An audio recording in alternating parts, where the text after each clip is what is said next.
Hey guys, welcome back to the Casual NBA Fanatic podcast. Now, in today's episode, I just wanted to hit off on a team that I've had so much belief in from the get-go of the offseason. Really, the offseason moves that they made, I thought they were the biggest winner of the entire free agency in that trade period in the offseason. And I had them as my second best contender in the NBA, and that has remained the exact same through to now on the 7th of March at this point in time when we're about a month and a half removed from hitting that postseason stretch. Now, this team hasn't exactly been dominant by any standards. They've been lingering anywhere between the second and the sixth seed in the Western Conference. We know how tight-knit that group is right there. San Antonio started to separate themselves as the clear second seed in the conference. But the Denver Nuggets, to me, as we look towards the postseason and how well they fare to present in terms of the playoff resilience factors, I have so much belief in what they can achieve this season. And to me, they're the second best contender in basketball, only behind the defending champs, the Oklahoma City Thunder, my team, but obviously the team that's also been probably the most impressive this regular season as well, but also another team that's had a ton of improvement throughout the roster. Now, in terms of Denver, just my main core belief in why I've always been high on Denver every single postseason, and arguably last season, they were a top three team in the league after we zoomed out from the playoffs. Obviously, OKC and Indiana, probably the top two teams, but if you zoom out from there, who actually gave either Indiana and OKC the best run out of any of those teams before they hit the finals? It was probably that Denver series that went to Game 7 against Oklahoma City. And a big part of that is because no matter how good a defense can be, and we saw how historic OKC's defense climbed, and obviously they did triumph over Denver really throughout their ability to actually get stops and disturb that offensive process. But the half-court offensive quality that Denver continually create every single year through this Jokić-Murray tandem, that's a big reason why I'm such a massive believer in what Denver can achieve once again this year. And they've topped down on their play finishing around Jokić and Jamal Murray too. Obviously, Michael Porter Jr. is out of the roster, but I know Cam Johnson's been pretty dicey this season, but Cam Johnson is an extremely talented basketball player, much more talented and balanced than what MPJ gave you. Tim Hardaway Jr. has been an absolute dream fit off the bench for this squad. Jonas Valanciunas has been great. And then we see the surgence of guys like Julian Strawther and Zeke Naji, even some minutes from Jalen Pickett when he's been able to be really playable. Peyton Watson's been an unbelievable play finisher right now. That dynamic between him and Jokić has been absolutely absurd. A little bit like we saw with the Russell Westbrook's athleticism next to Jokić, you're getting a bit of that from Peyton Watson, plus more reliable spacing. So basically what Denver's been able to do this year, they're still the best offense in basketball. And though the defense is the real concern, well, this is a highly veteran, highly experienced team. And in terms of being able to notch up that defensive urgency, I have a ton of belief that Denver will be able to do that enough. And hopefully, if Denver actually get healthy as well, that's the big piece. We're looking at a team that literally hasn't been healthy all year. They're always missing guys. At this point in time, they're missing probably the most important defensive piece, Aaron Gordon, in terms of the versatility that he brings with the switchability, with the backline rim protection, the physicality as well. So they're just missing a ton of guys. So we actually can't really properly assess this team. But amidst all of the injuries that they've had, they still managed to be a top-tier offensive super team right now. And that's what we're going to start with. Basically just the half-court offense. Now, when we think about playoff basketball and what makes a playoff team resilient, it's about a team's ability to actually thrive when the game slows down and it becomes a 5-on-5 rep. Because teams actually, because obviously in the playoff setting, teams make more of an emphasis and more of a focal point on limiting mistakes, limiting turnovers, limiting transition as well. That's easy points for teams. That's why we see teams like Detroit, San Antonio absolutely dominate the regular season. The ability to dominate the margins in transition and obviously on the glass too. But in the playoffs, teams tend to actually limit those mistakes enough. And that's why teams like San Antonio and Detroit, I project, will probably run into a wall at some point in time. They need that actual run of playoff experience, which neither team have really had just yet. But in terms of what the half-court offense goes, there's no team better than Denver right now. And there hasn't been a better team than Denver for the past 3 or 4 years. Now, we still have the best offensive tandem in basketball, and to me, the best the best duo in the NBA full stop. And it's largely to do with just the level that Jamal Murray has hit himself. But this has been the best duo in basketball for the past 5 years, and it's because of the synergy that these two have together.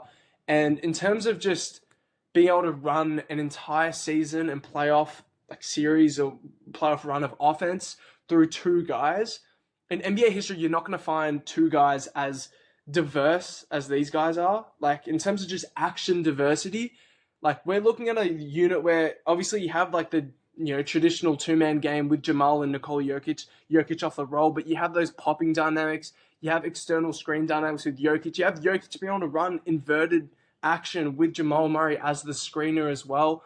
And so these guys can just spam anything they want, DHOs, chase actions, anything they want, and they absolutely spam it continuously, and no defense ever has an answer for it come clutch time. And in terms of the synergy that these guys have developed, I mean, they've been doing it for 9 years now, these two, like, starting together. And in terms of just the offensive results that they've been able to gather, I mean, they've already backed a championship behind it. And once again, I mean, they're the best offense in basketball for a reason. I know Jokić has been out for certain stretches, but Jamal Murray is literally at that level right now, and he's been one of the best players in basketball, full stop. And in terms of looking at even just their starting five unit, when they're healthy, what are we looking at? We're looking at Jamal Murray, Christian Brown, Cam Johnson, Aaron Gordon, and Nikola Jokić. Whether or not you throw in Peyton Watson there, whether he's actually a proven playoff piece just yet, we don't know. But their actual five unit, when they are healthy, obviously Christian Brown seems like a pretty awkward fit, mostly right now, just because obviously he's making 28% of his threes. And Jokić puts a ton of trust into Brown's ability to actually knock down those shots. He's just been absolutely putrid this year. But CB finds his way as a backline cutter as well, next to Aaron Gordon. Peyton Watson fits like an absolute glove next to Nikola Jokić. We've talked about Tim Hardaway Jr. and those handoff actions, the actual value that he has with Jokić as well. Like, the value of THJ coming off of ball screens set by Nikola Jokić, that just keeps the defenses continuously guessing. And there's just so much like value that they can run through simple action because they have the best screen setter in basketball in Nikola Jokić. And I say best screen setter, not just like by the technicalities of it and like the mobility, because like Rudy Gobert is one of the best screen setters in basketball, but the value of Nikola Jokić and his positioning out in the perimeter, that's absolutely huge. And the amount of offensive skill and offensive experience and maturity that they've surrounded Nikola Jokić with means that this is the most offensively skilled roster and the team that creates the most quality looks through the most simplistic actions. And that is why I'm such a big believer in what Denver can do.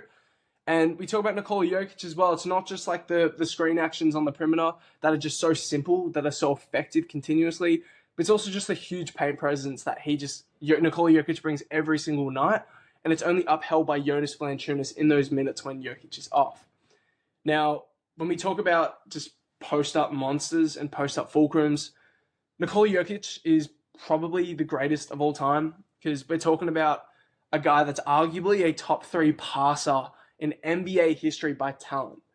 I don't know whether your top 3 is like Steve Nash and Magic. I think those guys are in the top 3 solidified. Whether you throw in a guy like LeBron or Larry Bird or Nikola Jokić, Jason Kidd, Rajon Rondo, whoever you want, but Nikola Jokić is arguably a top 3 passer in NBA history. And a ton of what he can do is literally just with his spatial awareness and the over-the-top vision he has with his back to the basket. Obviously, a guy that's so dominant through the post, the greatest post touch of all time as well, just an absolute behemoth of a physical presence to deal with, and a guy that takes care of mismatches better than anyone in the NBA. His ability to read over the top and navigate those decisions against swarming defenses. Obviously, he struggled a little bit against OKC, and he still struggles against a lot of other, highly perimeter pressuring teams in the NBA right now. I know against the Lakers the other night, he had 9 turnovers with their swarming help. But overall, no one is more conditioned at making those post reads than Nikola Jokić. And just that post-up dynamic absolutely bails out Denver's clutch offense so much, and we've seen it year by year. And again, when we're talking about just getting these reps continuously throughout the years as well, that builds up the experience to be able to deal with all these different situations, which is why I'm a big believer of what Denver can do. Again, it's not just the post-up dynamic where he's just scoring and facilitating out, but it's also just the actual value of those passing reads that he creates. Like, he's creating some of the most valuable closeout attacks because every single read he is making is absolutely on time, on target. And he's got guys like Peyton Watson and Tim Hardaway Jr., Jamal Murray, Christian Brown, some either high-level athletes or highly offensive skilled, where they're just creating against, and they're just close out attacking with absolute hellacious speed. Nikola Jokić as well, not just like pitching out, but he can actually make those drop-off reads continuously as well.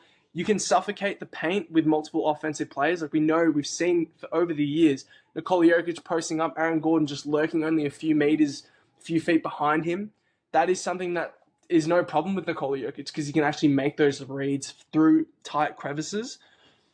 And then in terms of just being like Nikola Jokić, if he finds a matchup that he doesn't really like attacking out of the post, re-pitch it back to the top. Jamal Murray and him just run that quick pick and roll. He actually understands how to continue pace. And that's why this offense, just any minute and possession that Nikola Jokić is on the floor, they're actually getting quality offense. And there's no other team in the NBA that can actually say that with their star. I know SGA is absolutely phenomenal, but SGA isn't integrating team offense anywhere near what this guy is doing right now. And this is why Nikola Jokić is by far the best player in basketball as well. And again, he's averaging 13 rebounds a game. He's the most dominant putback force in basketball. And he's creating the most effortless and efficient, reliable possession-based offense in the NBA because everything he creates typically is around that floater range or around the rim. And he's converting that at a historic level continuously year by year. Now, when we talk about half-court pace, a big knock that people have over just half-court offensive-based teams, like, what we've seen with Luka over the years with whatever team he's been at, and big problem with LA right now, with that heliocentric style, I wouldn't classify Jokić as too much of that heliocentric style, more because the off-ball value that he brings is literally probably top 10 all time. We talked about the screening. We just talked about the actual rolling gravity, the popping gravity, the mismatched gravity that he actually brings to the table is something that we've literally never seen before. And he just puts defenses in a bind because there's no correct answer for actually how to guard and contain him. And that's why when we also talk about pace halting as well, like heliocentric offenses get a ton of hate throughout history, and they've actually been phased out, especially by those perimeter heliocentric creators like your James Hardens in Houston. Obviously, Cade Cunningham in Detroit emphasizes a little bit of that, but they're so underwhelmingly, they're so under-talented Detroit is. Trae Young at Atlanta, the reason why those offenses didn't really propel too much in the postseason is because they lacked pace urgence, I guess. But with Nikola Jokić, people think of him as this slow, methodical, physical attacker. But Nikola Jokić actually plays really fast when you watch him play. And it's not even that, when he's got the ball in his hands, he's exactly fast. I'm not saying that. But he's fast at making decisions. If he's on the top of the key and he knows he can't dribble against a pretty pesky defender who can probably tip the ball out of his grasp, he'll just re-pitch it out, just re-pitch positioning for himself quickly off ball as well. And then he just reignites action off the catch when the ball rotates back over. So the pace never actually stalls with Nikola Jokić either.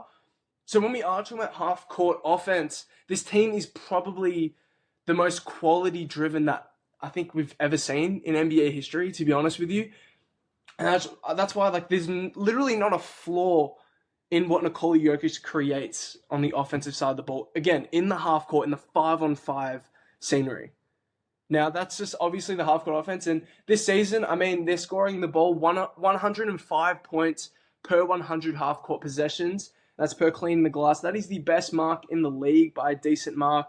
And they're just the best offense in basketball. They're scoring 121 points per 100 possessions. Just the best general offense in the NBA. And they're just absolutely exceptional right now. And they don't have the scorching, perimeter offensive system that Boston do. But they just create continuous quality. And we know Denver's never been this highly perimeter fueled team that's going to knock down 15 or 23s a night continuously. But they're a team that's going to hunt the most reliable offense. And in the NBA, even though teams are getting more skilled and there's more spacing valuable guys around the roster and there's more movement shooting actions integrated into systems. But at the end of the day, the best offense that you can create is literally under the rim or within that, 10 feet zone as well on those soft push shots. And no one's really better at converting around that section than what Denver is right now. Another big facet into what I want to go into, and this isn't, again, so we're moving off the half-court offensive execution stuff, but their big man rotation compared to the previous years, it's completely solidified right now. Zeke Naji has absolutely blossomed right now, and if he's going to be a key rotation piece in the playoffs, we don't know. But, you can actually successfully run like double big lineups with Zeke Nagy. Like we saw him against the Lakers with Zeke Nagy and Nikola Jokić. Zeke Nagy and Jonas Valanciunas were anchoring their own unit together as well. And you can do that because of the defensive dynamic that Zeke Nagy brings. He plays hard. He actually is decently skilled, and he knows how to act as a general fast-paced decision-making DHO hub. Now, this team and this culture just breeds smart basketball players who, again, understand how to integrate offense and create general quality and reliable actions. And Zeke Nagy has absolutely stepped up to the plate this year. And we obviously talk about the Jonas addition the entire year, but you can actually run like successful Jonas and Jokić units against other Western Conference teams that like to run their double bigs, like Houston, obviously. Maybe even the Timberwolves if they go really big in some units too. And just that obviously unit is a much more alleviated, and Denver is actually playing a lot stronger basketball without Jokić on the floor, and you have a ton to be really, eager about if you are a Denver fan to actually get to the postseason if you are healthy, because you can actually run those units properly. Another big storyline for Denver, why I still believe they're the second best team, even though teams like Detroit and San Antonio are exceeding all the expectations we have. Denver have held their spot as the second best contender because literally their second best player has been a top 15 player in the NBA this season. Jamal Murray, 26 points, 4 rebounds, and 7 assists on 57% effective field goal percentage. A huge part of why they're still the best offense in the NBA right now. If you told me that Jamal was going to give you 26 and 7 a night on that efficiency at the start of the year, I would have told you Nikola Jokić would have been injured for the entire season.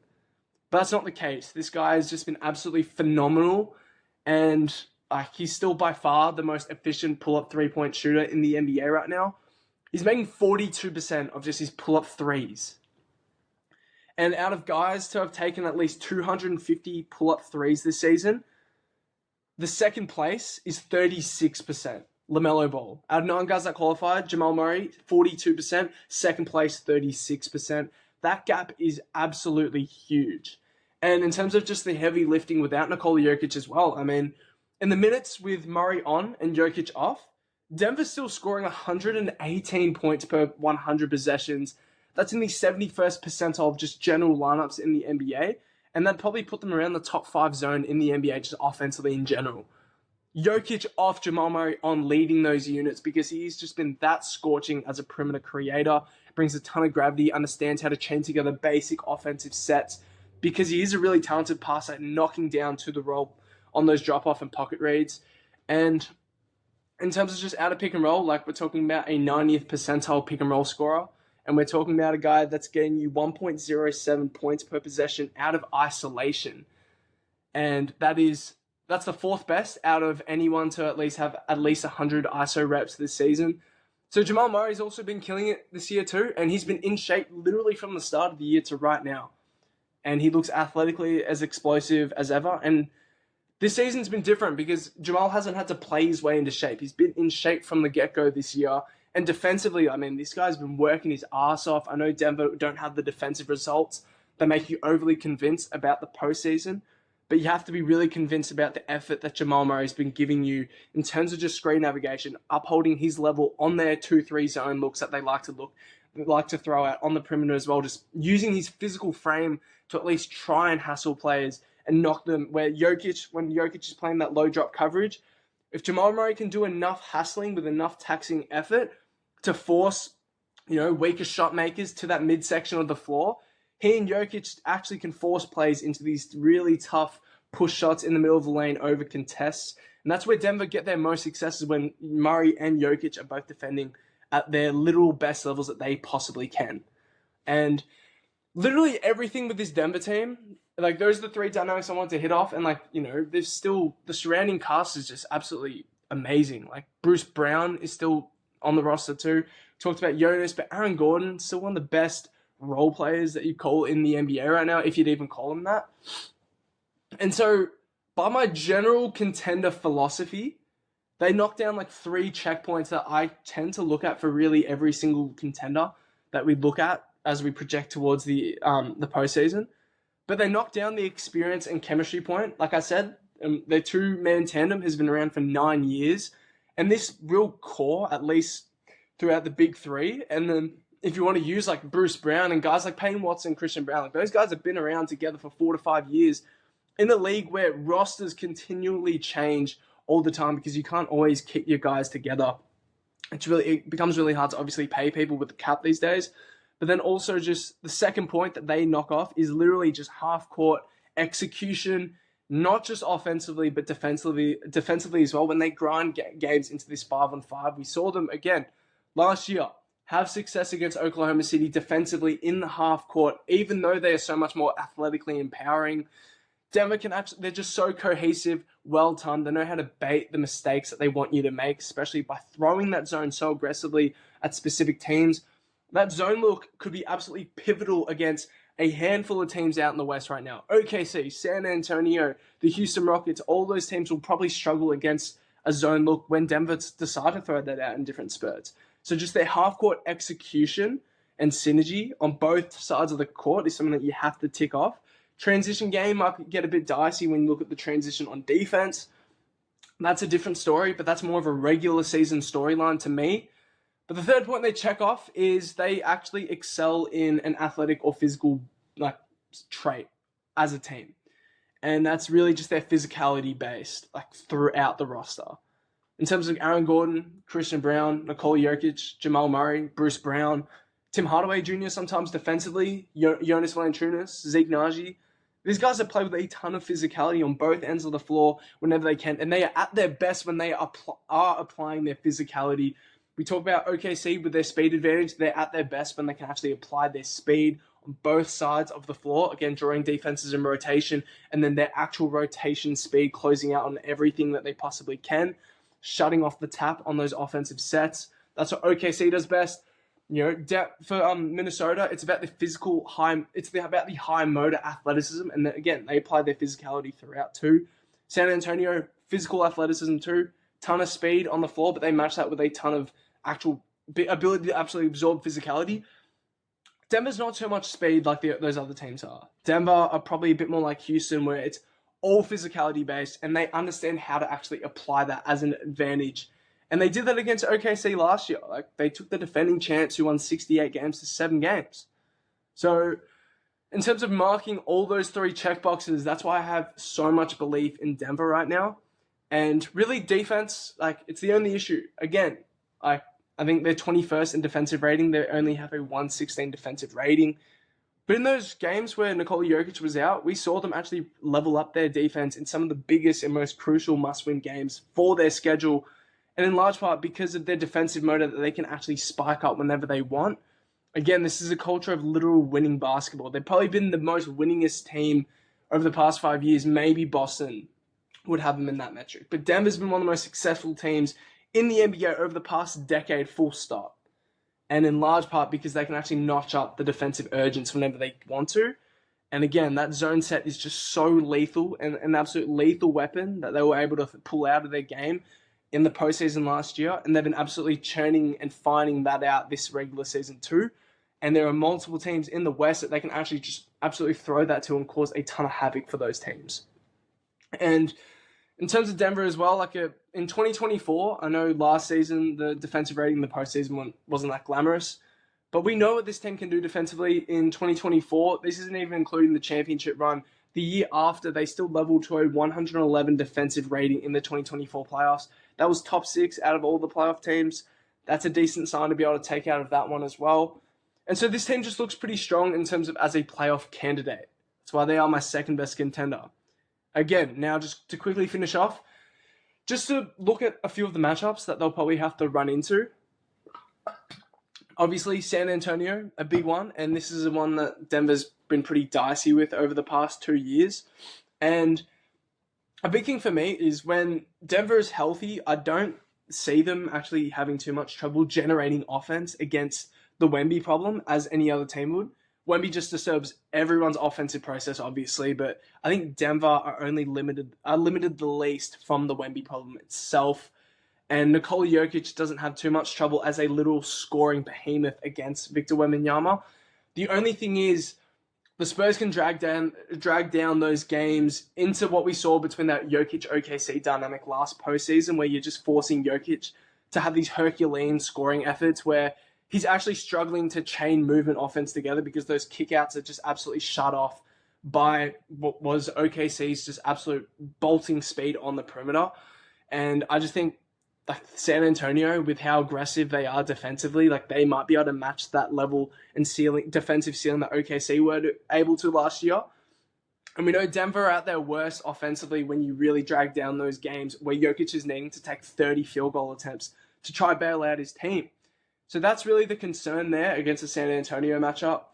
And it's just going to be a damn right physical battle if you play that team. And I don't think the Spurs have a substantial speed advantage in the Denver matchup that what OKC had last year against Denver that were able to edge that win. So I think it'll just be more of a physical battle. And I think, honestly, Denver would probably come out of that battle winning that advantageous trait. And obviously, Denver wouldn't win the transition battle there. It'd just be about literal half-court execution. That would be the real emphasis. And I believe that they would be able to take out San Antonio, an inexperienced roster, within a 7-game series. OKC, again, OKC is probably my number one contender at the moment because I don't think they've been absolutely toppled over by any team. Again, they've been dealing with a ton of injuries themselves. But the offense for Denver would have probably more troubles against OKC.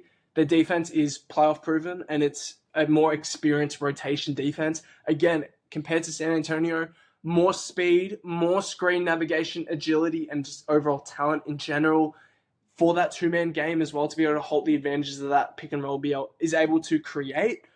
Obviously, Cam Johnson and Peyton Watson's shooting improvements would be absolutely pivotal in a series like that. But we don't know if Peyton Watson is playoff proven as a shot maker and play finisher. Same goes with Cam Johnson. He's been pretty dicey this year as well. But Watson, obviously, he offers an alternative defensive dynamic in that series, which would also be pivotal too. And the offensive improvements only allow him to actually get that playable time. And to be honest with you, like Christian Braun has been pretty great defensively, in my opinion. I think he's been Denver's by far their best defender this season. But he's been pretty haunting on their offensive side of the ball. He's making just 28% of his threes. If Peyton Watson can prove that he can actually make those shots and CB can't, you're offering just a different defensive dynamic with Peyton Watson in that starting unit with the agility and the length that he can offer against SGA in that OKC series. Transition battle would be pretty rough again for Denver. They're probably not going to win these battles in the transition too much, but they definitely have the rebounding advantage on the interior. We know OKC like to swarm the offensive glass with their guards on those long misses, but at the end of the day, they have the interior rebounding advantage. That would help them at least be able to navigate the margin battle enough, hopefully, if you are a Denver fan. And then again, CB as a defender, like the big part for OKC's offense is you just want to limit SGA's ability to score the ball. And CB was pretty great last season in the postseason. You trust that dynamic once again too. So against an OKC series, I mean, you're in a much better position than what you were in last year. And you still took them to 7. Minnesota, probably the team you'd be most scared to actually play if you are Denver, because that matchup is probably more or less a nightmare. And Minnesota's, again, we spoke about it, but their mix of offensive skill and physical athleticism is an absolute puzzle that Denver just still haven't been able to really solve for the past few seasons, dating back to 2024. And Ant's fully evolved as a scorer now. Jaden McDaniels is a real closeout attacking problem for defenses. Julius Randle creates pretty resilient looks for, playoff level basketball, and he proved that last year. And it's only when his effort wanes downwards is when he can actually struggle himself. But when he's engaged, he's a very pivotal playoff proven formula type of player. And unlike any other team though, Denver's offense can overcome the rim protection dynamic that Minnesota can offer, again with Naz Reid, with their length, their physical athleticism down low, and obviously Rudy Gobert. But it's more about getting clean perimeter ball handling and just being able to generally set the table against high motor athletes that the Wolves just continually throw at you. Whether it's Dante, Anthony Edwards, Jaden McDaniels, even guys like Terrence Shannon Jr., and Clark as well. These guys are just high-level hounds on defense, and they can actually just disrupt all the perimeter flow that Denver have. So getting into when you actually get the ball to the paint, it's actually not too big of an issue for Denver to convert there. It's more about actually comfortably getting the ball from the perimeter towards the rim.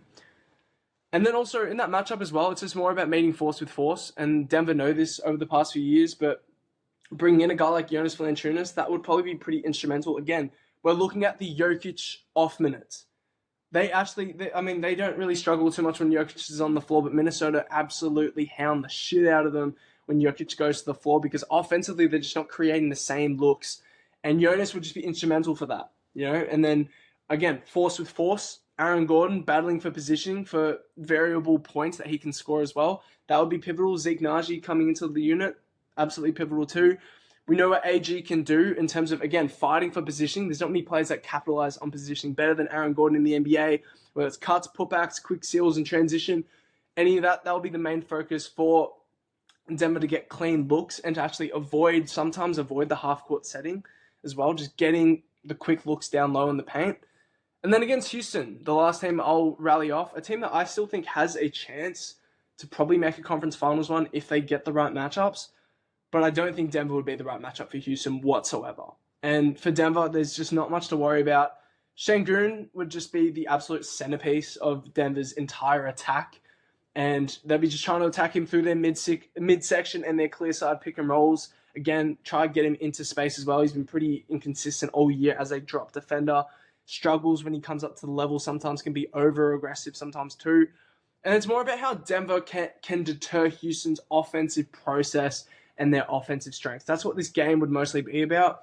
I don't think Houston's defense causes Denver's offense too much troubles itself. But for Denver, it's more about denying Houston's offensive glass attack. There's no Steven Adams now either. So that's a big cap for Denver in that matchup. But also, Denver can easily contain any of the movement and they can really kind of they can really try to force these poor looks from Houston's offensive system, whether it's the Şengün push-shots in the lane, it's Amen Thompson shot settling, it's Jabari Smith isolations. They can kind of create all those. Kevin Durant, you can also play pretty physical under him as well. And he's going to be the offensive emphasis for Houston. And he's going to struggle getting to the rim. Again, he's 37 years old and he's going to be the 1A force in a playoff series like this. That would be pretty rough. And then again, when we talk about Denver's zone, it's so polished right now, but that zone attack can be absolutely thrusted at this Houston roster. And in those non-Reed Shepherd lineups, Houston will struggle immensely, in my opinion, when you get to a postseason trying to actually convert offensively against that zone look.